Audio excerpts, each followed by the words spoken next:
स्वागत है आपका चाणक्य क्लासेस के इस यूट्यूब सेशन में। देखिए आज हम पढ़ेंगे इसमें जैन धर्म के बारे में। किसके बारे में? जैन धर्म के बारे में। आपका जीडी का एग्जाम नज़दीक आ रहा है तो हम लोग ज़्यादा इधर उधर का बात ना करके ज़्यादातर कंटेंट पर फोकस करेंगे और इस क्लास को बहुत ही कम समय में जैन धर्म के वाले टॉपिक को कवर करेंगे। तो चलिए शुरू करते हैं जैन धर्म को। तो देखिए सबसे पहले जैन धर्म अगर पढ़ने जा रहे हैं तो आपको पूछा जाएगा, जी बताइए तीर्थंकर शब्द का संबंध किससे है? तो आप बताइएगा कि तीर्थंकर शब्द का संबंध जैन धर्म से है। किससे है? जैन धर्म से। आप कहिएगा जी सर ये तीर्थंकर क्या होता है? तो तीर्थंकर जैन धर्म में प्रचारकों को कहा जाता है। किसको कहा जाता है? प्रचारकों को। यानी जैन धर्म को आगे बढ़ाने में जिन जिन तीर्थंकरों या फिर प्रचारक हुए उनको तीर्थंकर नाम दिया गया है। और ऐसे कितने तीर्थंकर हुए हैं? तो 24 तीर्थंकर हुए हैं। कितने तीर्थंकर हुए हैं? 24। अब देखिए सबसे पहला पूछा जाएगा, जो बताइए सर ये जो जैन धर्म के संस्थापक किसको कहे जाते हैं? तो आप बताइएगा जैन धर्म के संस्थापक ऋषभदेव हैं। और चलिए तो पहला अगर आपसे पूछेगा जो बताइए कि जैन धर्म के संस्थापक कौन है, तो आप कहिएगा जो जैन धर्म के संस्थापक ऋषभदेव हैं। कौन है? ऋषभदेव। और इनको प्रथम तीर्थंकर या फिर तीर्थकर भी कहा जाता है। अब देखिए ऐसे ऐसे जैन धर्म में कुल 24 तीर्थंकर हुए हैं। कितने तीर्थंकर? 24 तीर्थंकर। अब देखिए इसमें कुछ महत्वपूर्ण तीर्थंकर हैं, उनके बारे में आपको क्या करना है? याद रखना है। सबसे पहले तो इसमें 24 तीर्थंकर हुआ है तो आप कहिएगा जी सर क्या हमको 24 तीर्थंकर का नाम याद रखना है? तो नहीं, आपको कुछ महत्वपूर्ण तीर्थंकर हैं उनसे क्वेश्चन जोड़ करके पूछ लिया जाता है। जैसे आपसे पूछा जाएगा जब बताइए कि प्रथम तीर्थंकर जिनका नाम ऋषभदेव है उनका संबंध, उनका मतलब प्रतीक चिन्ह क्या है? तो आप बताइए जो सार है। क्या है? सार है। उसके बाद दूसरा तीर्थंकर जिनका नाम क्या है? अजितनाथ। क्या नाम है? अजितनाथ। तो इनका प्रतीक चिन्ह क्या है? तो हाथी है।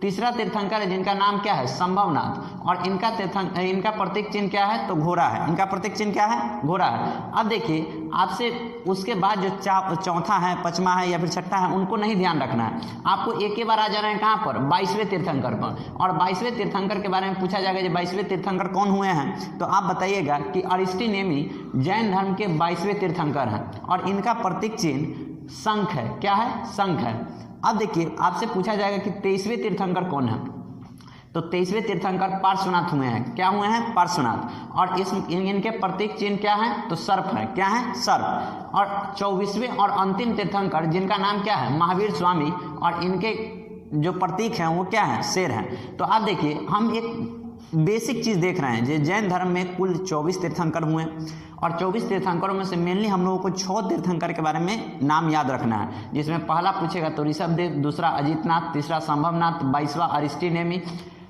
23वां पार्श्वनाथ और 24वां और अंतिम महावीर स्वामी।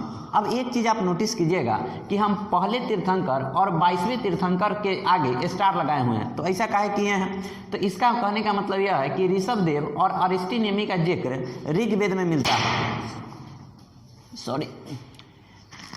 चलिए तो आगे बढ़ते हैं। कहा जाएगा कि बताइए किस 2 तीर्थंकरों का नाम ऋग्वेद में जिक्र किया गया है? तो पहला है ऋषभदेव और 22वां है क्या? अरिस्टिनेमी।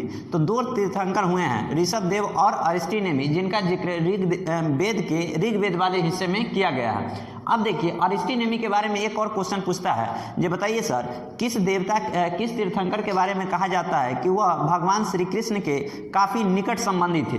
तो वह भी अरिस्टिनेमी थे। अरिस्टिनेमी के बारे में कहा जाता है कि यह भगवान श्री कृष्ण के निकट संबंधी थे। अब चलिए आगे चलते हैं और देखते हैं। देखिए अब जितना भी तीर्थंकर हुए हैं जरूरी नहीं है कि हमको सबके बारे में याद रखना है। 23वें और 24वें तीर्थंकर के बारे में बढ़िया से पढ़ना है जहाँ से क्वेश्चन निकल करके आता है। तो देखिए पार्श्वनाथ के बारे में पढ़ेंगे। किसके बारे में? पार्श्वनाथ के बारे में। तो पार्श्वनाथ जैन धर्म के 23वें तीर्थंकर थे। कितने तीर्थंकर थे? 23वें। अब देखिए कि पार्श्वनाथ जो थे वह काशी के राजा थे। काशी के राजा थे अश्वेन। क्या नाम था? अश्वेन। और उन्हीं के पुत्र थे पार्श्वनाथ। और इनके जो पिता थे अश्वेन वो किस वंश से संबंधित थे? तो यह इक्ष्वाकु वंश से संबंधित थे। तो आपसे पूछा जाएगा जो बताइए कि पार्श्वनाथ किनके पुत्र थे? तो राजा अश्वेन के पुत्र थे। किनके पुत्र थे? राजा अश्वेन के। और राजा अश्वेन जो थे वह कहाँ के राजा थे? तो काशी के राजा थे। कहाँ के राजा थे? काशी के। और यह इक्ष्वाकु वंश से संबंधित हैं। किस वंश से? इक्ष्वाकु वंश से। आगे पूछेगा कि बताइए कि 30 वर्ष की अवस्था में उन्होंने गृह त्याग कर दिया। तो देखिए एक चीज कॉमन है पार्श्वनाथ में और महावीर स्वामी में, दोनों ने ही 30 वर्ष की अवस्था में अपना गृह त्याग किया और संन्यास जीवन को स्वीकार कर लिया। तो आगे देखिए कि 30 वर्ष की अवस्था में इन्होंने गृह त्याग किया। इनके द्वारा दिया गया प्रमुख जो शिक्षाएं हैं सत्य, अहिंसा, अस्तेय और अपरिग्रह। देखिए कोई भी व्यक्ति है अगर वह संन्यास जीवन को ग्रहण करता है, अगर वह सन्यासी बनता है और जीवन की सत्य की तलाश में आगे बढ़ता है, जीवन की सत्य की तलाश की खोज में आगे बढ़ता है, तो यह क्या करेगा, कुछ ना कुछ शिक्षाएं दे करके जाएगा, आपको कुछ ना कुछ उपदेश दे करके जाएगा। तो उसी क्रम में पार्श्वनाथ ने 4 महत्वपूर्ण शिक्षाएं दी, 4 महत्वपूर्ण शिक्षाएं दी, जिसमें पहला उन्होंने कहा कि देखिए आदमी को हमेशा सत्य बोलना चाहिए, कभी भी झूठ नहीं बोलना चाहिए। दूसरा कहा कि कोई भी व्यक्ति जो हो उसका शरीर जो हो वह क्रोध पर क्या करे, नियंत्रण पाए, यह न कि क्रोध शरीर पर नियंत्रण पाए। तो उन्होंने अहिंसा की बात की है। किसकी बात की है? अहिंसा की। तीसरा उन्होंने अस्तेय की बात की है। किसकी? अस्तेय। देखिए अस्तेय मतलब होता है चोरी ना करना, बात समझे कि नहीं? चोरी ना करना किसका? अस्तेय मतलब होता है चोरी ना करना, नॉन स्टीलिंग का भाव किससे आता है? अस्तेय से। अगला देखिएगा अपरिग्रह। अपरिग्रह में कहा गया कि देखिए सर कि आप जो है वह धन का संचय नहीं करें। धन का संचय का मतलब समझ रहे हैं कि अगर मान लीजिए कि आपके पास अगर बहुत ज़्यादा धन है तो आप क्या कीजिए, जिसके पास नहीं है उसको दे दीजिए, आप उसका संचय नहीं कीजिए, आप उसका कलेक्शन नहीं कीजिए। तो ये जो प्रमुख शिक्षाएं हैं वह किनके द्वारा दिया गया है? पार्श्वनाथ के द्वारा। तो पार्श्वनाथ ने 4 महत्वपूर्ण शिक्षाएं दी, सत्य, अहिंसा, अस्तेय और अपरिग्रह। अब देखिए कभी कभी क्वेश्चन आ जाता है, जो बताइए कि पंच महावर्त में, किसमें? पंच महावर्त में ब्रह्मचर्य कौन जुड़त? तो देखिए कि ये 4 गो शिक्षाएं जो हैं वह किनके द्वारा दिया गया है? पार्श्वनाथ के द्वारा। और इसी में ब्रह्मचर्य का जो शिक्षा दिया गया है वह महावीर स्वामी के द्वारा दिया गया है। तो अगर कभी पूछ लिया जाए, जो बताइए पंच महावर्त में ब्रह्मचर्य किसने जोड़ा है? तो ब्रह्मचर्य जोड़े हैं कौन? महावीर स्वामी। तो देखिए पार्श्वनाथ के बारे में यही 2-3 पॉइंट निकल करके आएगा। जो बताइए कि पार्श्वनाथ जैन धर्म के कैमे तीर्थंकर है? तो 23वें हैं। यह किसके पुत्र थे? तो काशी के इक्ष्वाकु वंशीय राजा अश्वेन के पुत्र थे। किसके पुत्र थे? अश्वेन के। अगला क्वेश्चन पूछेगा, इन्होंने भी 30 वर्ष की अवस्था में, साथ ही साथ महावीर स्वामी ने भी 30 वर्ष की अवस्था में गृह त्याग किया है। लेकिन जब भी हम बौद्ध धर्म आगे चल करके पढ़ेंगे तो उसमें देखेंगे कि गौतम बुद्ध जो हैं वह 29 वर्ष की अवस्था में गृह त्याग करते हैं। बात समझे कि नहीं? अब देखिए आ जाइए महावीर स्वामी पर। किस पर? महावीर स्वामी पर। देखिए जैन धर्म में जितने भी तीर्थंकर हुए, 24 तीर्थंकर हुए, उसमें सबसे इंपॉर्टेंट और सबसे महत्वपूर्ण अगर कोई तीर्थंकर है तो कौन है? महावीर स्वामी। लेकिन ये बड़ी तेज थे, कुछ स्वार्थी भी थे। जब ये महावीर स्वामी तीर्थंकर बने तो इन्होंने जैन धर्म का बहुत बड़े स्तर पर प्रचार प्रसार किया, बहुत बड़े पैमाने पर इसको विस्तृत करने का काम किया। इसीलिए महावीर स्वामी को जैन धर्म का वास्तविक संस्थापक भी कहा जाता है। लेकिन महावीर स्वामी कहें कि देखिए हमारे बाद कोई तीर्थंकर नहीं होगा। देखिए कभी भी आप किसी चीज़ को आगे लेकर के जाते हैं तो आप सोचते हैं कि देखिए हम कितना भी किसी चीज़ को आगे लेकर के काहे ना जाए, कोई ना कोई अगला व्यक्ति आएगा जो हमसे ज़्यादा काम कर लेगा। बात समझे कि नहीं? और उसका नाम जो होगा वह इस क्षेत्र में ज़्यादा जाना जाने लगेगा। तो इन्होंने तीर्थंकर के पद को ही समाप्त कर दिया। इन्होंने कहा कि देखिए कि अब मेरे बाद कोई तीर्थंकर नहीं होगा। तो कुल मिलाकर के जैन धर्म में 24 तीर्थंकर हुए और यह महावीर स्वामी 24वें और अंतिम तीर्थंकर थे। तो पूछा जाएगा, जो बताइए कि जैन धर्म में कुल कितने तीर्थंकर हुए? तो 24। और अंतिम तीर्थंकर कौन थे? तो वह महावीर स्वामी थे। तो देखिए सबसे पहले तो महावीर स्वामी से आपको बेसिक इन्फॉर्मेशन से क्वेश्चन निकल करके आ जाता है, जो उनके माता का क्या नाम था, पिता का क्या नाम था, उनका जन्म कहाँ हुआ था, कब हुआ था, मृत्यु कैसे हुई। तो देखिए एक जनरल इंट्रोडक्शन जो है, नॉर्मल परिचय है, उससे क्वेश्चन निकल करके आएगा।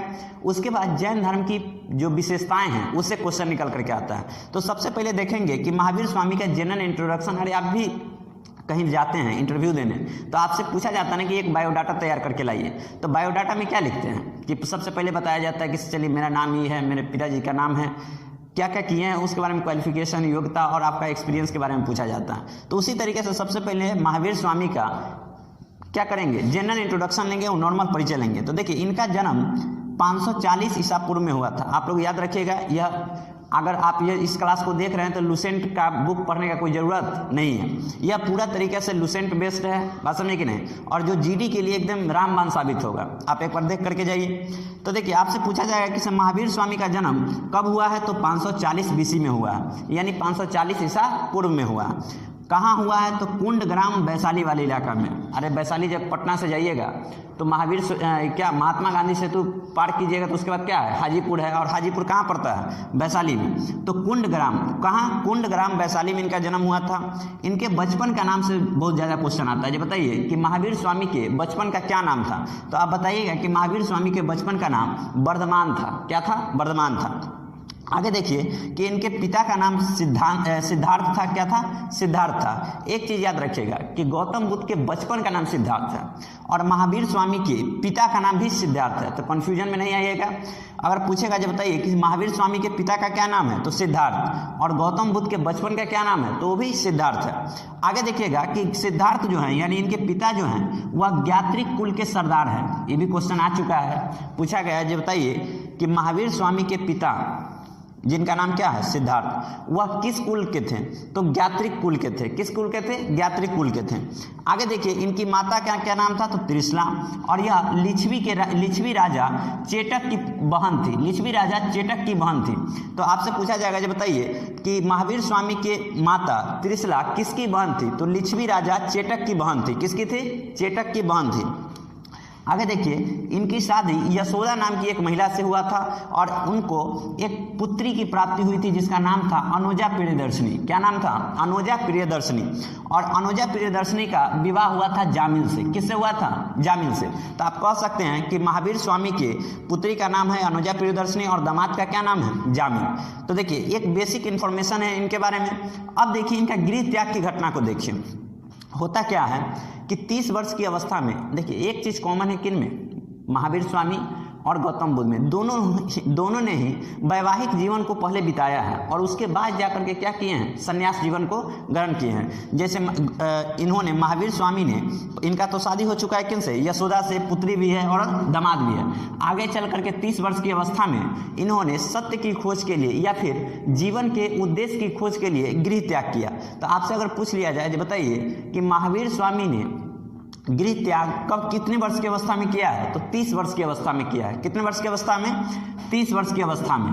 और एक बात याद रखिएगा, उस समय में क्या होता था कि आज भले ही बड़े भाई को आप आदर ना दें, लेकिन उस समय में बड़े भाई की बहुत आदर हुआ करता था। और उन्होंने गृह त्याग से पहले नंदीवर्धन, उनका जो बड़े भाई था नंदीवर्धन से अनुमति लेकर के गृह त्याग किया था। किन से? नंदीवर्धन से। तो अगर कभी पूछ लिया जाए जो बताइए कि महावीर स्वामी ने किसकी अनुमति के बाद गृह त्याग किया?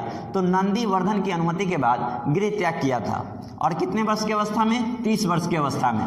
देखिए इन्होंने 12 वर्ष की कठोर तपस्या की और 42 वर्ष की अवस्था में, अरे देखिए 30 वर्ष के थे और 12 साल तक तपस्या की है तो कितने साल के हो जाएंगे? 42 साल के। तो 42 वर्ष की अवस्था में ऋजुपालिका नदी के तट पर, यहाँ से देखिए, यहाँ से ध्यान दीजिएगा, सबसे ज़्यादा क्वेश्चन अगर कहीं आता है और कन्फ्यूजन होता है तो यही ऋजुपालिका नदी के। अभी कभी भी अगर पूछेगा कि गौतम बुद्ध के ज्ञान की प्राप्ति तो वह निरंजना या फिर फल्गु, लेकिन अगर पूछेगा महावीर स्वामी को ज्ञान की प्राप्ति तो ऋजुपालिका नदी के तट पर और साल वृक्ष के नीचे। कौन सा वृक्ष? साल वृक्ष के नीचे। और यही गौतम बुद्ध के बारे में पढ़ेंगे तो वहां पर कहेंगे क्या? पीपल वृक्ष के नीचे और फल्गु नदी के तट पर या फिर निरंजना नदी के तट पर। अब देखिए किसे ऋजुपालिका नदी के तट पर साल वृक्ष के नीचे उनको ज्ञान की प्राप्ति हुआ। और जब उनको ज्ञान की प्राप्ति हुआ तो वह जीन के नाम से जाने लगे, अरहत के नाम से जाने लगे, निग्रंथ के नाम से। तो अब जीन, अरहत और निग्रंथ था क्या? तो देखिए कहा गया कि से इनको जब ज्ञान की प्राप्ति हुआ तो इनको कहा गया कि विजेता हैं। बात समझे कि नहीं? तो इसके लिए उन्हें जीन कहा गया। क्या कहा गया? जीन। अरहत का मतलब होता है पूज्य, मतलब अब वह व्यक्ति जो है वो कोई आम इंसान नहीं है, अब पूजने योग्य है। कैसा है? पूजने योग्य है। तो इन्हें अरहत कहा गया। और सबसे लास्ट में कहा गया कि निग्रंथ हैं, यानी हर मोह माया से अलग हो गए हैं, हर बंधन से मुक्त हो गए हैं, तो इन्हें बंधनहीन कहा गया। क्या कहा गया? बंधनहीन। तो अगर कभी कहा जाए जो बताइए कि निम्नलिखित में से किस नाम से महावीर स्वामी को जाना गया है? तो जीन, अरहत और निग्रंथ। जीन का मतलब विजेता, अरहत का मतलब पूज्य और निग्रंथ का मतलब बंधनहीन होता है। अच्छा एक बात बताइए, कोई भी व्यक्ति को ज्ञान की प्राप्ति हुआ है तो वह किसी न किसी को उपदेश देगा और उसके बातों से प्रभावित होकर कोई ना कोई व्यक्ति उसका क्या? फॉलोवर बनेगा। आज फॉलोवर होता है, उस समय क्या कहते थे? अनुयायी। क्या कहते थे? अनुयायी। तो देखिए सबसे पहला फॉलोवर जो बना उन्हीं का दामाद था जिसका नाम क्या था? जामिल। तो अगर कभी पूछ ले ये बताइए कि महावीर स्वामी के प्रथम फॉलोवर कौन थे, तो उनके दामाद जामिल थे। कौन थे? जामिल थे। और प्रथम भिक्षुणी, अब देखिए यहाँ पर भिक्षुणी से ज़्यादा दिक्कत नहीं लीजिएगा, कहने का मतलब ये भी फॉलोवर ही है लेकिन ये महिला है। क्या है? महिला है। तो इनका नाम है चंपा। क्या नाम है? चंपा। और यह नरेश दधिवर्धन की पुत्री थी। क्या नाम है? चंपा। तो प्रथम अनुयायी, प्रथम फॉलोवर अगर पुरुष में कहेगा तो क्या बताइएगा कि जामिल, और स्त्री में कौन है? चंपा। अब हुआ क्या कि इन्होंने तो कह दिया था कि देखिए सर कि हमारे बाद कोई भी तीर्थंकर नहीं होंगे, लेकिन अगर तीर्थंकर नहीं होंगे तो इनके शिष्यों का क्या होगा? अगर कोई भी चाहता है ना जी कि मान लीजिए कि आप ही किसी के शरण में जा रहे हैं, आप बहुत काम कर रहे हैं उस क्षेत्र में, तो आप चाहिएगा चलिए सर इस संत अगर ख़त्म होते हैं या फिर इनके मृत्यु होता है तो हम क्या करेंगे? अगला उपदेशक बनेंगे और अगला तीर्थंकर बनेंगे। तो इन्होंने क्या किया कि तीर्थंकर के पद को समाप्त कर दिया और अपने जितने भी शिष्य थे उनको 11 गंधर्वों 11 भागों में बांट दिया। बात समझे कि नहीं? तो अगर आपसे पूछा जाए कि महावीर ने अपने शिष्य को कितने गंधर्वों में बांटा था, तो 11 गंधर्वों में बांटा था। कितने गंधर्व में? 11 गंधर्व में। और एक बहुत इंटरेस्टिंग फैक्ट है कि इन्हीं 11 गंधर्वों में से एक था आर्य सुधर्मा। कौन था? आर्य सुधर्मा, जो महावीर स्वामी की मृत्यु के बाद भी जीवित रहा और उनका प्रथम उपदेशक बना। मतलब सबसे मेन अगर पूछा जाए शिष्य कौन था या फिर उसका मतलब जैसे स्टूडेंट कौन था, तो क्या बताइएगा? आर्य सुधर्मा। तो अगर आपसे पूछा जाए जे महावीर स्वामी के उस शिष्य का नाम बताइए जो उनके मृत्यु के बाद तक जीवित रहा और उनका प्रथम थेरा या फिर प्रथम उपदेशक बना, तो उसका नाम था आर्य सुधर्मा। और महावीर स्वामी की मृत्यु 468 ईसा पूर्व में पावापुरी, राजगीर और बिहार वाले, यानी पावापुरी राजगीर में पड़ता है, राजगीर कहाँ पड़ता है? बिहार में, वहाँ पर उनकी मृत्यु हो जाती है। तो देखिए किसे आप एक बेसिक इन्फॉर्मेशन देख लिए हैं, बात समझे कि नहीं, कि जैन धर्म से संबंधित बेसिक इन्फॉर्मेशन देख लिए हैं। चलिए तो अब इसमें देखेंगे कि हम जैन धर्म की विशेषताओं के बारे में, जैन धर्म के प्रमुख 5 विशेषता अगर आप पढ़ लेते हैं तो यहीं से मेनली क्वेश्चन आता है। बात समझे कि नहीं? तो देखिए आपसे सबसे पहले पूछा जाएगा कि क्या जैन धर्म जो है वह ईश्वर को मानता है, तो आप कहिएगा नहीं सर जैन धर्म ईश्वर को नहीं मानता है। देखिए जैन धर्म से पहले हिंदू धर्म चल रहा था। बात समझे कि नहीं? यानी वैदिक धर्म चल रहा था और वैदिक धर्म में इतना ना कर्मकांड बढ़ गया था कि लोग जो है वह जैन धर्म और बौद्ध धर्म की तरफ आकर्षित होने लगे। और हुआ क्या कि इन्होंने ईश्वर को नहीं माना है। अगर आपसे पूछेगा कि जैन धर्म या बौद्ध धर्म ईश्वर को मानता है, तो आप कहिएगा नहीं सर जैन धर्म और बौद्ध धर्म दोनों ही ईश्वर की प्रकाष्ठा को, ईश्वर की उपस्थिति को इनकार करता है। कहता है कि से देखिए किसी दुनिया में कहीं भी ईश्वर नहीं है। दूसरा आपसे पूछेगा कि क्या यह आत्मा को मानता है, तो कहिएगा हाँ सर यह आत्मा को मानता है। बात समझे कि नहीं? और जैन धर्म कहता है कि अगर आप जीवन और मृत्यु के चक्र से मुक्त होना चाहते हैं तो आत्मा को आप इतना तड़पाइए कि वह पुनर्जन्म न ले। बात समझे कि नहीं? ये सबसे कठोर अगर धर्म अगर कोई कहिएगा तो वह जैन धर्म ही है। अगर आपसे पूछे कि ईश्वर की उपस्थिति को मानता है, तो कहिएगा नहीं सर ईश्वर की उपस्थिति को नहीं मानता है। दूसरा है कि से बताइए कि यह आत्मा को मानता है, तो बिल्कुल आत्मा को मानता है। और यह कहता है कि देखिए सर कि अगर आत्मा को आप अच्छे से रखिएगा, कहने का मतलब अगर आप शरीर को दुख नहीं दीजिएगा तो यह इसका क्या होगा? पुनर्जन्म होगा। क्या होगा? पुनर्जन्म होगा। तो यह आत्मा में विश्वास करता है और पुनर्जन्म में भी विश्वास रखता है कि आत्मा का पुनर्जन्म होता है। इसीलिए कहता है कि देखिए कि इस आत्मा को इतना तड़पाइए कि उसका पुनर्जन्म ना हो और आप जीवन और मृत्यु के इस चक्र से मुक्त हो जाएं। और यह कर्मवाद में विश्वास करता है। ये कहता है कि देखिए सर कुछ भी भाग्य से नहीं होता है। बात समझे कि नहीं? जो भी कुछ होता है वह सब आपके कर्म पर डिपेंड करता है। किस पर? कर्म पर, आपके काम पर डिपेंड करता है। तो देखिए 2-3 चीज यहाँ से क्वेश्चन, 3 गो विशेषता से क्वेश्चन निकल करके आता है। पूछेगा क्या जैन धर्म ईश्वर को मानता है, कहिएगा नहीं सर जैन धर्म ईश्वर को नहीं मानता है। क्या यह आत्मा को मानता है, तो हाँ सर यह आत्मा को मानता है, पुनर्जन्म को मानता है और कर्मवाद में विश्वास रखता है। कर्मवाद का सीधा सीधा अर्थ है कि कोई भी चीज़ भविष्य से मतलब किस्मत से नहीं होता है। होता है ना किसी देखिए जब कोई एग्जाम नहीं निकल रहा है तो कह रहा है कि किस्मत में ही नहीं है। ऐसा नहीं है, आप मेहनत ही नहीं कर रहे हैं, आप अपना काम ही सही तरीके से नहीं कर रहे हैं। तो यह जैन धर्म कहता है कि किस्मत उस्मत कुछ नहीं होता है, आप मेहनत कीजिए, कर्म कीजिए, आपको फल मिलेगा। अगला देखिए कि कह रहा है कि देखिए जैन धर्म में त्रिरत्न का सिद्धांत दिया गया है। कौन सा रत्न का? त्रिरत्न का सिद्धांत दिया गया है। और त्रिरत्न में कहा गया है कि आप सम्यक दर्शन सम्यक दर्शन का मतलब है कि आपका नज़र ठीक होना चाहिए, लाल पियर हरियर में नहीं रहिए, बस समझे कि नहीं। आप अच्छे नज़रिया से हर चीज़ को अच्छे नज़र से आप देखिए, बस समझे कि नहीं। सम्यक दर्शन की बात करता है कौन? जैन धर्म। उसके बाद कहा गया कि सम्यक ज्ञान। मान लीजिए कि आप लोग रूम पर रहते हैं तो 1.5-2 घंटा लड़की पर बात करने या फिर गर्ल्स पर बात करने में बिता देते हैं, तो आप ऐसा ज्ञान लीजिए जो आपके उपयोगी हो, ऐसा ज्ञान नहीं लीजिए जो आपके उपयोगी नहीं हो। तो आप सम्यक दर्शन, सम्यक ज्ञान और सम्यक आचरण की बात कीजिए। किस चीज़ की? सम्यक आचरण की। तो अगर आपसे पूछा जाए, बताइए जैन धर्म के त्रिरत्न क्या हैं, तो सम्यक दर्शन, सम्यक ज्ञान और सम्यक आचरण। देखिए सम्यक का मतलब अच्छा, बात समझिए कि नहीं, जिसको आप एक्सेप्ट करता है समाज, जो मतलब जो समाज जिसको एक्सेप्ट करे। तो सम्यक दर्शन, सम्यक ज्ञान और सम्यक आचरण जो है वह जैन धर्म के त्रिरत्न है। अब कहिएगा सर कि कैसे मतलब हम इस चीज़ को प्राप्त करेंगे, हम कैसे अच्छा ज्ञान को लेंगे, मन तो हमेशा विचलित रहता है, कैसे हम हमेशा अच्छा दृश्य देखेंगे, मतलब जिसे हम अपने नज़रों पर कैसे कंट्रोल करेंगे, हम अपने आचरण को अच्छा कैसे बनाएंगे। तो इसके लिए जैन धर्म में कहा गया है कि आप 5 महाव्रतों का पालन कीजिए। किस चीज़ का? 5 महाव्रतों का। अगर यह 5 महाव्रत को आप पालन करते हैं तो आपका कैरेक्टर सुधर जाएगा, आपकी दृष्टि सुधर जाएगी और आपका ज्ञान भी विस्तृत स्तर पर काम करने लगेगा। तो यह 5 महाव्रत हैं क्या? तो देखिए 5 महाव्रत में वही शुरू में बताए थे कि इसमें कहा गया कि सदा सत्य बोलिए, झूठ नहीं बोलिए। अगला कहा गया कि आप अहिंसा का पालन कीजिए, मतलब ये आप हिंसा न कीजिए। उसके बाद तीसरा कहा गया अस्तेय, मतलब अस्तेय मतलब होता है कि चोरी नहीं करना, बस समझे कि नहीं। अस्तेय मतलब क्या होता है? आप चोरी नहीं कीजिए। और अपरिग्रह मतलब होता है क्या? धन का संचय नहीं कीजिए, बस समझे कि नहीं। और ब्रह्मचर्य का मतलब क्या होता है कि आप लाल पियर हरियर से दूर रहिए, बस समझे कि नहीं। तो इन चीज़ों का जिक्र किया गया है कहाँ पर? जैन धर्म में। और जैन धर्म का अंतिम विशेषता है क्या? सप्तभंगी ज्ञान, अनेकांतवाद या फिर स्यादवाद। अब देखिए तीनों में थोड़ा थोड़ा डिफरेंस है, लेकिन उतना अंदर डीप में नहीं जाएंगे। अगर आपसे डायरेक्ट पूछेगा जब बताइए सप्तभंगी ज्ञान का संबंध किससे है, तो जैन धर्म से है। अनेकांतवाद का संबंध किससे है, तो जैन धर्म से है। स्यादवाद का संबंध किससे है, तो जैन धर्म से है। अब देखिए होता क्या है, सप्तभंगी ज्ञान क्या है, अनेकांतवाद क्या है, स्यादवाद क्या है। तो अगर इसके बारे में समझना है तो आप इस तरीके से समझ सकते हैं कि जैन धर्म में महावीर स्वामी कहते हैं कि कोई भी चीज़ अपने आप में पूरी तरीके से सत्य नहीं है, वह किसी चीज़ के सापेक्ष में सत्य है। यानी कोई भी स्थिति में वह चीज़ सही हो सकता है और कोई अगले स्थिति में वो चीज़ गलत हो सकता है।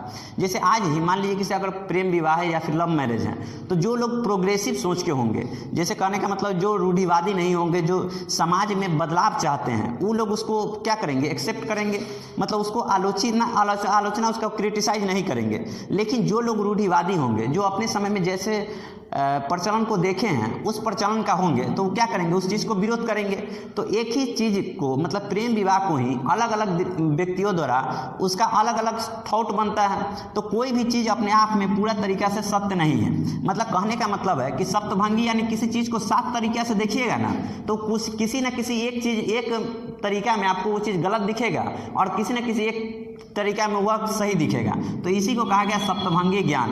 अनेकांतवाद का मतलब भी वही होता है कि अगर किसी चीज़ को आप अनेक नज़रिया से देखिएगा तो वह कहीं गलत और कहीं सही दिखेगा। स्यादवाद में क्या होता है कि देखिए कोई भी चीज़ में ना आप ये नहीं कह सकते जी यही होगा, बात समझे कि नहीं, शायद ऐसा होगा, बात समझे कि नहीं। तो यह जो सप्तभंगी ज्ञान है, अनेकांतवाद है या फिर स्यादवाद, किसकी विशेषता है? तो जैन धर्म की विशेषता है। किसकी विशेषता है? जैन धर्म की। तो आप देखिए एक बार रिवीजन कीजिएगा।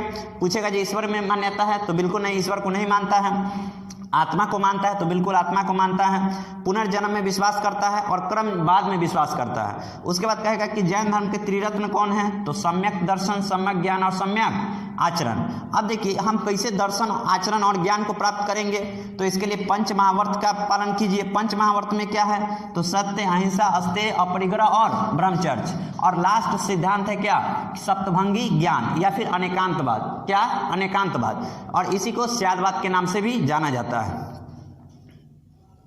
चलिए तो हम इस जैन धर्म जो पढ़ रहे थे उसका क्या हुआ कि इसे 3 भागों में हम देखे हैं। सबसे पहले एक नॉर्मल इंट्रोडक्शन देखे हैं किनका, महावीर स्वामी का। उसके बाद जैन धर्म की विशेषता देखे हैं और लास्ट में हम देख रहे हैं जैन धर्म का विभाजन। और यहाँ से भी क्वेश्चन निकल करके आ जाता है। तो यह आपका लास्ट टॉपिक है इस पूरे जैन धर्म का। तो देखिए जैन धर्म का विभाजन आखिर हुआ क्यों, तो देखिए जब 468 ईसा पूर्व में, कब 468 ईसा पूर्व में मृत्यु हो गया किनका, महावीर स्वामी का, उनके बाद इसके प्रथम उपदेशक बने आर्य सुधर्मा। ये तो आप जान रहे हैं किसे कौन बने थे, आर्य सुधर्मा। आगे चल करके इनके जो पूरे के पूरे जो कहने का मतलब शिष्य हैं वह कहाँ रहते थे, मगध में रहते थे। कहाँ रहते थे, मगध में। और 300 BC में यानी 300 ईसा पूर्व में मगध में एक भीषण अकाल पड़ा। बात समझे कि नहीं? तो 300 ईसा पूर्व में मगध में एक भीषण अकाल पड़ा जो बड़े लंबे समय तक चला। 12 वर्षों का यह अकाल पड़ा। इसमें क्या हुआ कि महावीर स्वामी के जो अनुयायी थे, जो फॉलोअर्स थे, जो शिष्य थे, वह कुछ फॉलोअर जो थे वह भद्रबाहु के साथ कर्नाटक चले गए। तो भद्रबाहु के साथ कर्नाटक चले गए और कुछ जो थे स्थूलभद्र के साथ रुक करके मगध में ही रुक गए।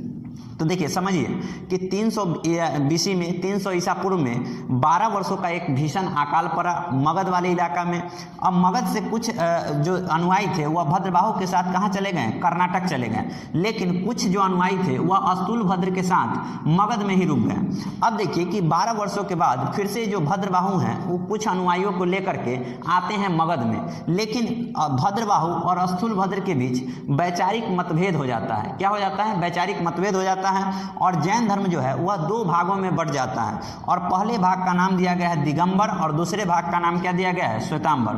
अब देखिए यह नाम किसे पड़ा, तो यह जो थे दिगंबर जो थे वह नग्न रहते थे। आज भी देखते होंगे कि मतलब बिना कपड़ा का रहते हैं जैन धर्म के जो संत होते हैं। तो आपको से पूछा जाए, ये बताइए जो नग्न रहते हैं वो किस संप्रदाय से हैं, तो दिगंबर संप्रदाय से हैं। और वैसे लोग जो मतलब जैन धर्म के ही हैं लेकिन वह श्वेत वस्त्र पहनते हैं, उनको क्या कहा गया, श्वेतांबर। क्या कहा गया, श्वेतांबर। तो देखिए पूरा जैन धर्म जो है वह लगभग आपके वीडियो में समाहित कर लिया गया है। लुसेंट का जितना भी पार्ट है अगर इसको पढ़ लेते हैं तो लुसेंट का आपका एक भी पॉइंट नहीं छूटेगा। बस समझे कि नहीं? तो आप इसको 2 बार 3 बार बड़े स्पीड पर देख करके, जैसे 2 गुना 3 गुना जितना हो सके उसको 1 बार 2 बार रिवीजन कीजिए और जाइए जीडी के एग्जामिनेशन में 4 के आइए। इस टॉपिक से आपका क्वेश्चन नहीं छूटेगा। ठीक है, थैंक यू, धन्यवाद। चैनल को सब्सक्राइब करें।